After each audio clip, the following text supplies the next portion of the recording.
खेत में खड़ी धान की फसल आपके घर के बर्तनों में चमचमाते चावल के दाने के रूप में पहुंचती है तो किस्सा शुरू होता है। जी वो किस्सा है प्रोसेसिंग का, जो धान से चावल बनाने का जो तरीका होता है। और यहीं पे अस्तित्व में आती है एक मशीन जिसे आप राइस मिल के नाम से जानते हैं, जो कि मेरे पीछे आप देख रहे होंगे। बड़ी बड़ी राइस मिल्स होती हैं, छोटी भी होती हैं, लेकिन हम उन धुरंधरों के पास जाते हैं जो किसानों से डायरेक्ट जुड़कर उनके हित में काम करते हैं। और एक ऐसी ही जगह है उत्तर प्रदेश में जो अंबेडकर नगर ज़िला में है। ये शायद अकबरपुर के पास है, एड्रेस मैं आपको अभी बताऊंगा।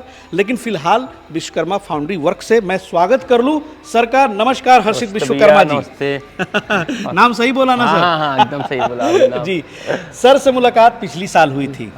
और आप राइस मिल के क्षेत्र में जो मशीनें के निर्माता हैं आप लोग, एक बहुत बड़ा नाम है, बहुत सारे किसानों से आप जुड़े हुए हैं। तो सबसे पहले तो हमारे जो नए व्यूअर्स हैं वो जानना चाहेंगे कि विश्वकर्मा फाउंड्री वर्क्स जो है किस तरह का काम करती है राइस मिल के क्षेत्र में? ये पूरा मैन्युफैक्चरिंग यूनिट का काम करती है, जो कि राइस मिल से लेके ऑयल स्पेलर से लेके और कई तरीके की जो कृषि मशीनें होती हैं सब में हम लोग मैन्युफैक्चरिंग करते बनाते हैं, पूरा जीरो से लेके आखिर तक, जैसे आप देख चुके हैं। और पूरा कब से है सर ये सबसे अंबेडकर नगर की सबसे पुरानी मैन्युफैक्चरिंग कंपनी है। और जाहिर से कि आप युवा हैं तो ये विरासत किसी और की है। ये हमारे पिताजी की विरासत है, उनके खून पसीने की मेहनत की कमाई है ये सब पूरे ही। सही बात। मिस्टर राम प्यारे विश्वकर्मा जो कि हमारे पिताजी का नाम है। जी जी। चलिए भाई, आज उनकी वजह से आप सोचिए कि भारतवर्ष में एक तो ऐसे भी धान उत्पादन में बहुत अव्वल देश है, और इन मशीनों की भूमिका के बारे में अगर बात करें तो शायद ये डायरेक्ट लोगों को जीविका देती है, क्योंकि एक व्यापार खड़ा करती है। ये बहुत बड़ा व्यापार खड़ा करती है। अपना हिंदुस्तान कम से कम 70% आप ये जान लीजिए कि किसानों पे डिपेंड है, और जो कि एग्रीकल्चर या कृषि पे, पूरा खेती पे ही इसका जीडीपी डिपेंड है पूरे। बिल्कुल बिल्कुल। तो इसलिए ये वीडियो बहुत ही महत्वपूर्ण हो जाता है। और धान के सीज़न में आप जो है दर बदर भटकते हैं कि भाई किस जगह जाऊं, कहां पर बढ़िया मशीन मिले। तो ये एक अच्छा डेस्टिनेशन हो सकता है कि आप यहां के विजिट भी कर सकते हैं। और देखिए यहीं पे निर्माण भी होता है। सुबह के 6 बज रहे हैं, यहाँ पर मैं आया हूँ। आप सोच सकते हैं अभी तक बहुत सारे लोग, हालांकि स्टाफ नहीं आए, लेकिन मशीन काम बनाने का काम आपका जारी है।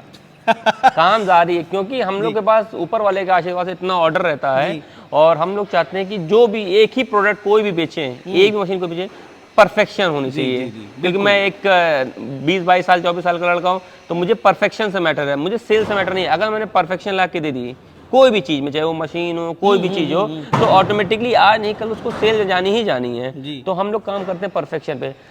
अगर हम लोग ये काम ना करा के, मतलब अभी भी सुबह आप देखो ये पूरी रात भर से काम चल रहा है, नहीं तो हम लोग उसको फास्ट वे में काम कराते हैं। बाहर से असेंबलिंग कराने लगे, बाहर से असेंबलिंग कराएंगे वो एक्यूरेसी नहीं मिलेगी। हम तो ठोक ठाक के मशीन बना के दे देंगे, एक एक चीज को यहाँ टेस्ट करके सब पूरा मैन्युफैक्चर करके। आप जैसे वो देख सकते हैं ट्रैक्टर में मशीन सब दिखाते भी, लाइव भी दिखाते हैं।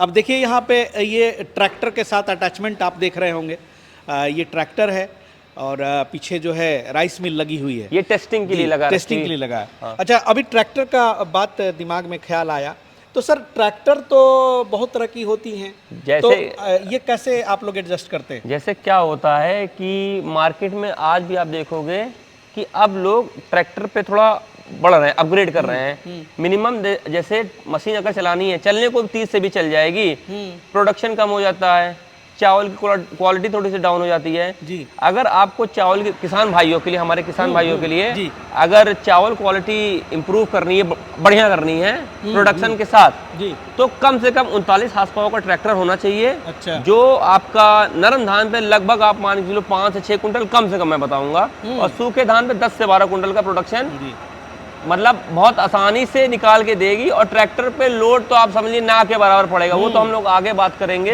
कि हमारी मशीन में टेक्नोलॉजी में और लोगों से क्या फर्क है।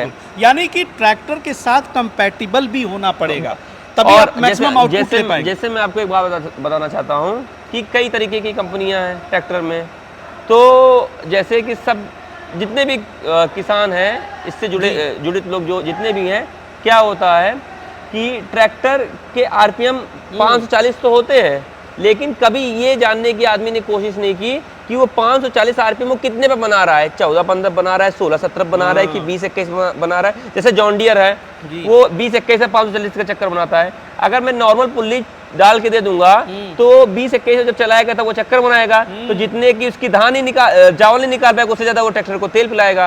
तो हम ट्रैक्टर के आरपीएम के अकॉर्डिंग मशीन में पुल्ली डालना प्रेफर करते हैं। पहली हमारी सबसे पहला आपका टेक्नोलॉजी वही है। और हम लोग बुकिंग लेने से पहले ही ट्रैक्टर का नाम और आरपीएम जानते हैं, तब हम मशीन पे हाथ डालते हैं। जी, अभी देखिए कि यहाँ पे भी अभी आपने चर्चा की थी कि यहाँ पे शायद ट्रैक्टर के साथ पुल्ली बताया नहीं उन्होंने, जैसे कि क्या हुआ था जी कि इन भाई साहब ने ट्रैक्टर बता दिया, ट्रैक्टर का इन्होंने कहा कि हाँ 540 आरपीएम है, दिखाइएगा यहाँ पे। जैसे कि आप देख सकते हैं कि इस पुल्ली को चेंज करा गया है, ठीक है, इस पुल्ली को चेंज करा गया है। अच्छा, और देखिए ये जो कटर की पुल्ली है इसको भी चेंज किया गया है, ये वाली पुल्ली जी चेंज करके इसके आरपीएम को मैच कराया गया है उनके पावर ट्रैक के मॉडल के ट्रैक्टर से, तब इसको ट्रायल कराया गया। अब इसको मैं थोड़ा सा पेंट करके भेजूंगा क्योंकि मार्केट में मशीनें चल चुकी हैं वाली। अब ये जो आएगी तो एकदम परफेक्ट आएगी। अब ये परफेक्ट आएगी क्योंकि अब राउंड बराबर बनाएगी, तो मशीन में जो चावल टूटन का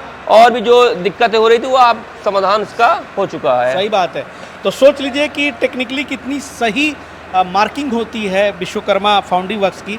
अब थोड़ा सा हमारे दर्शकों को जरूर बताइए सर मशीनों के बारे में, जो यहाँ आसपास में मशीनें दिख रही हैं, तो थोड़ा सा ही बताएंगे इसकी प्रोसेसिंग। मैं पूरा बता दूंगा आपको, पूरा बता दूंगा। प्रोसेसिंग में क्या क्या है भैया, कि जैसे ट्रैक्टर जो भी होता है जी मशीन में पीटीओ से अटैच हो गया, हाँ जुड़ गया जी, ठीक है।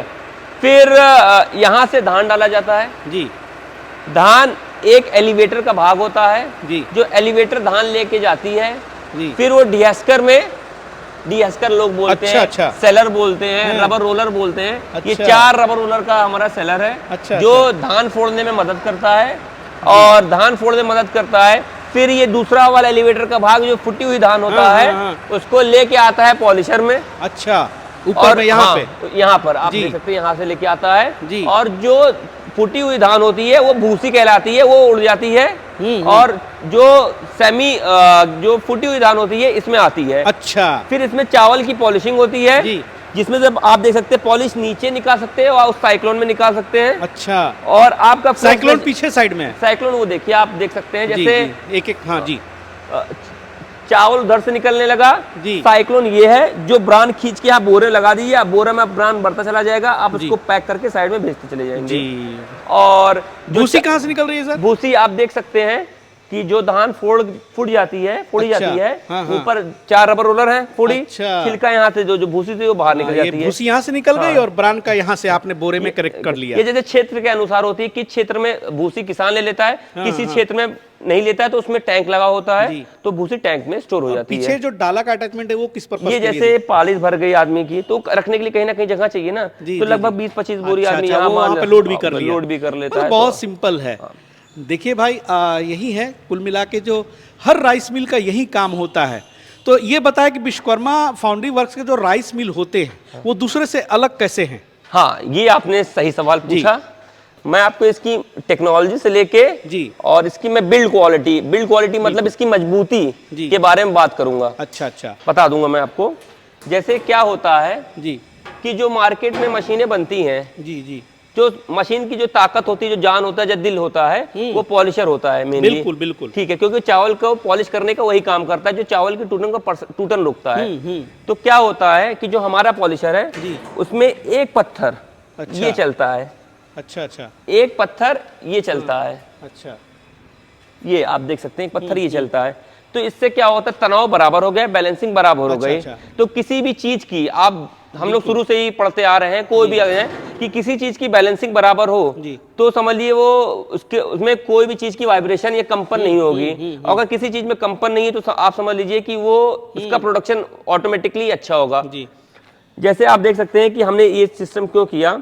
जो अदर लोग का पॉलिशर होता है, किसी भी कंपनी का आप उठा लो, मैं नाम नहीं लेना चाहूंगा जी, वो क्या होता है, वो एक पाइप लगाते हैं। वो गोल सी पाइप होती है, उसमें रॉड लगी रहती है, ऐसे ब्लेड की तरह घुमा रहता है, जैसे हलर होता है। वो चावल को ढकेलने का काम करती है। तो जब चावल इस पत्थर से उस पाइप में जाता है, तो जब पाइप में चावल भरेगा तो जो माल उसके नीचे आएगा कुछ ना कुछ परसेंटेज तोड़ेगा। बिल्कुल, कुछ ना कुछ परसेंटेज ट्रैक्टर पे लोड बढ़ाएगा, क्योंकि भाई वो बिगेर भरे तो जाएगा नहीं, और जब तक वो भरेगा नहीं तब तक चावल वो ढकेलेगा नहीं, क्योंकि वो ऐसे चलने का काम करता है। तो इसमें क्या हुआ, चावल का टूटन का परसेंटेज आया आपका, ट्रैक्टर पे कुछ ना कुछ लोड बढ़ा, जिसके कारण तेल की खपत ज्यादा हो गई।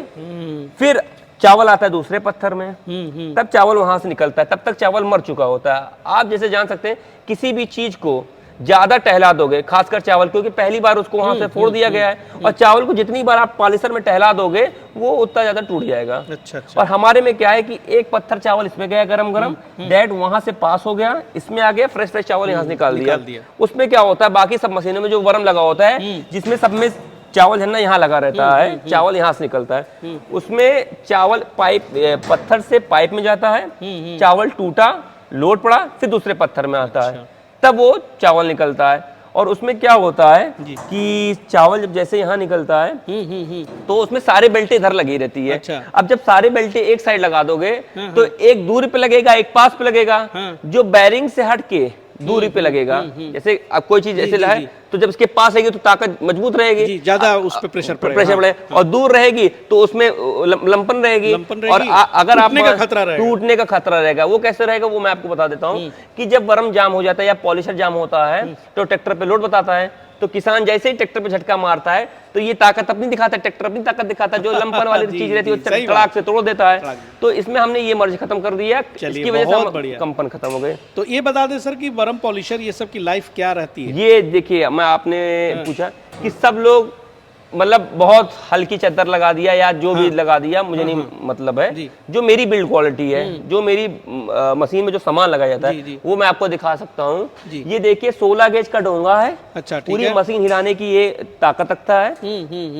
सिंगल बेल्डिंग का डोंगा है, ये पूरा देखिए फोल्डिंग का डोंगा है। ठीक है। इसके लिए हमने नई मशीनें मंगवाई है चाइना से पूरा, कि इस एक शीट निकालते हैं चादर की, उसको डोंगे के अनुसार मोड़ देते हैं तो उसकी ताकत दुगनी हो जाती है। अगर यही मैं बेल्डिंग करा देता हर जगह तो वो कंपन से, थोड़ी बहुत कंपन से वो क्रैक होना शुरू हो जाता है। तो हमने ये सब चीजें, ये पूरा कास्टरन ढलुआ कर दिया है, जहाँ चादर का आइटम वहाँ कम कर दिया है। 6 इंची चैनल की हिच दे दी है, 5 इंची चैनल की चेचिस दे दी है। 6 इंची चैनल की हिच इसलिए दे दी, जब ट्रैक्टर की पटिया उठा के पटकती है तो अगर कमजोर रहेगी तो तड़ाक से क्रैक हो जाएगी। इसीलिए जो हमारी मशीनें अन्य कंपनियों से मशीन हमारी थोड़ी महंगी पड़ती है, 15-20 हजार रुपए महंगी पड़ती है। अच्छा। और हम लोग कह के बोलते हैं कि आपको हम सस्ती मशीन नहीं दे सकते, वो हमारे अदर फैक्ट्रीज में मिल सकती है, अदर कंपनियों में मिल सकती है, लेकिन जो हम देंगे वो ठोस सामान देंगे। जी। आज भी हमारे यहाँ से फतेहपुर, जबलपुर, खागा से लोग सिर्फ फुटकर सामान लेने आते हैं। हाँ। तो सर मेंटेनेंस की अगर बात की जाए यही वरम की या जालियों की, पत्थरों की, तो कितने मतलब एक वक्त आता होगा ना जब इसको चेंज किया देखिए इसमें दो चीज मेन चेंज करना पड़ता है। अच्छा। एक होता है इसमें पॉलिशर रबड़ लगी होती है जो चावल को पॉलिश करने का काम आती है, वो 200-400-500 जैसी रबड़ की क्वालिटी लगाएं, जो हम लगाते सफेद लगाती है, इम्पोर्टेड रबड़ रहती है, वो एकदम मलाई की तरह मुलायम रहती है। जितनी अच्छी मुलायम रबड़ रहेगी उतनी अच्छी चावल निकालेगी। तो इसमें रबड़ का आपका आएगा, इसमें डीएस का रबड़ जो धान फोड़ने के लिए होता है वो आप उसको बदला जाता है, और 1 सीजन 2 सीजन तक आपका पत्थर चलता है। अब ये पत्थर ऐसे डिपेंड करता है कि चलाने वाला कैसा है। जी। अब जिसको चलाने की जानकारी नहीं है, 1 सीजन निकाल देगा आराम से भैया, आराम से। 1 सीजन में सर कितनी कमाई हो जाएगी अगर किसान लेता है? अगर किसान ये लेता है, आपको सही बता दूं, किसान अगर 6 घंटा मिनिमम मशीन चलाता है तो 1 सीजन में आप समझ लीजिए 3 महीने का 2 महीने का सीजन होता है अपने यूपी में और बिहार में, लगभग हर जगह, सिर्फ साउथ का छोड़ के।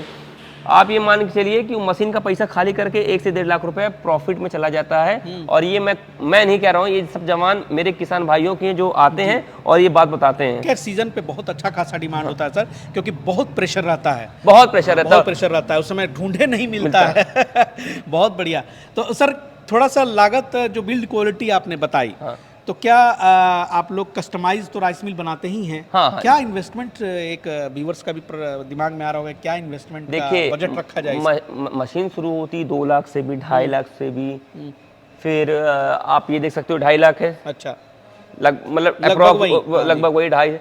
फिर उसी यही सेम चीज है, लेकिन इसकी मैंने क्वालिटी और अच्छी बढ़ा दी है। अच्छा। हाँ, मतलब बिल्ड क्वालिटी पे प्राइस भागेगा। हाँ, जैसे आप क्वालिटी, जैसे आदमी हीरो होंडा भी 2 चक्का है, बुलेट भी 2 चक्का। सही बात है। गाड़ियां भी जो होती हैं जो भी कार्स हाँ। होते हैं हर मॉडल में आते हैं, हर मॉडल में आते हैं, वही बेस वर्जन अलग होता है, इंजन तो वही रहता है। बिल्कुल बिल्कुल। जैसे आप देख सकते हैं इसमें झरना देखिए, ये भी सिंगल प्लेट का लगा है, उसमें आपने गौर किया होगा तो एंगल का लगा होगा, ठीक है, बिल्कुल। वो भी पूरा ऐसा लगा हुआ है। इस मेन चीज आप इस मशीन पे गौर कर सकते हैं, जी जो इसका पंखा है, मेन चीज में हमने लागत क्यों बढ़ाई, इसका जो पंखा है जी। ये मैं आपको भी पास से दिखा दूंगा, फैक्ट्री में जहाँ मैन्युफैक्चर होता है, ये पूरा कास्ट आयरन का पंखा होता है। ये 1 महीने में लोगों को कट जाता है चद्दर का। अच्छा। हमने इसको क्या कर रखा है कि अभी अमर हो गया, अभी पूरी जिंदगी नहीं कर सकता। अच्छा अच्छा, बहुत बढ़िया, बहुत ही अच्छे तरीके से पूरा मैकेनिज्म आपने बता दिया।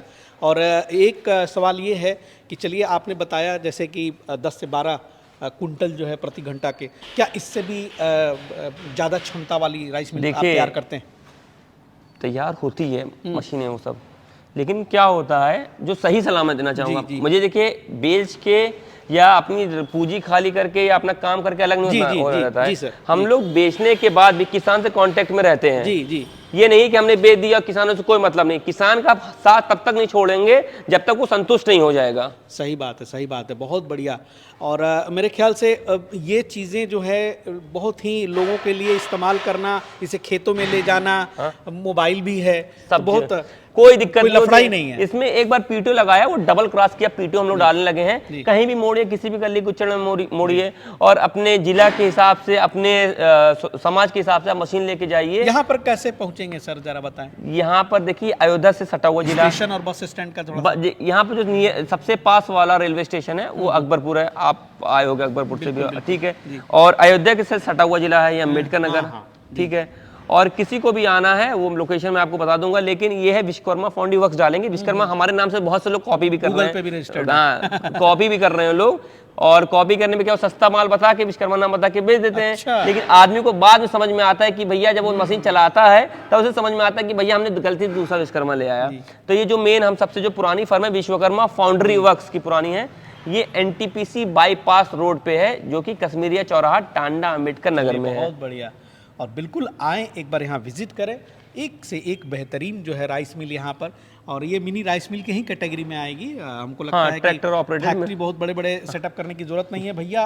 2.5 से 4 लाख रुपए में तो मुझे लगता है कि आप 4 साढ़े 4 इसमें तो अभी जो हम लोग का नेक्स्ट वीडियो होगा उसमें तो मैंने जो एक मशीन जो लॉन्च की है स्पेशली मैंने किसान भाइयों के लिए लॉन्च की है। जो भूसी जो वेस्टेज होता है उसको हम लोग तो पॉलिश में कन्वर्ट कर देते हैं। अच्छा? हाँ वो थोड़ी सी एक्सपेंसिव, थोड़ी सी महंगी मशीन आती है, लेकिन हाँ तो अगली एपिसोड में हम वो जरूर कवर करेंगे। दोस्त जो हमारे नए हैं वो सब्सक्राइब कर ले। मिलते हैं बहुत जल्द फिर हम सर के साथ नए सेशन में, तब तक के लिए जय हिंद, जय भारत।